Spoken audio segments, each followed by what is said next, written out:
Big ബോസിൽ ഇനി തുടർന്നു പോകാൻ താല്പര്യമില്ല എന്ന് രേണു സുധി പറയുന്നു.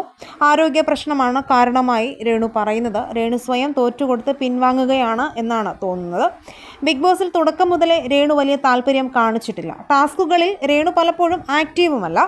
വലിയ ഹൈപ്പോടെയാണ് രേണു ബിഗ് ബോസിലേക്ക് വന്നത്. സോഷ്യൽ മീഡിയയിൽ രേണു നിറഞ്ഞു നിന്ന സമയത്താണ് ബിഗ് ബോസ് എൻട്രി ഉണ്ടായത്. ഈ ജനശ്രദ്ധയാണ് ബിഗ് ബോസിൽ രേണുവിന് അവസരം ലഭിക്കാനും കാരണമായത്.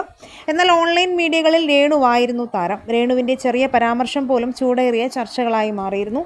വിവാദങ്ങൾ ഒന്നിനു പിറകെ ഒന്നായി വന്നിരുന്നു. പ്രശ്നങ്ങൾക്കിടയിലും ഈ ജനശ്രദ്ധ രേണു ആസ്വദിക്കുന്നുണ്ടായിരുന്നു എന്ന് വേണം കരുതാൻ. ഓൺലൈൻ മീഡിയകളിൽ രേണുവായിരുന്നു പ്രധാന താരം.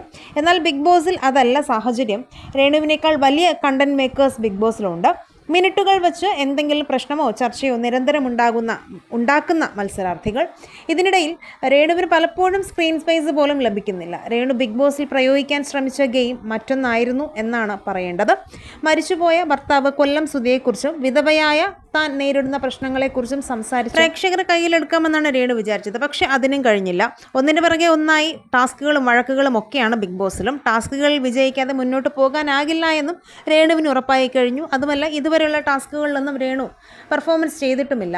അതുകൂടാതെ ഇപ്പോൾ അതിൻ്റെ അടിസ്ഥാനത്തിലാണ് മിഡ് വീക്ക് എവിക്ഷനിലും കൊണ്ടിട്ടിരിക്കുന്നത്.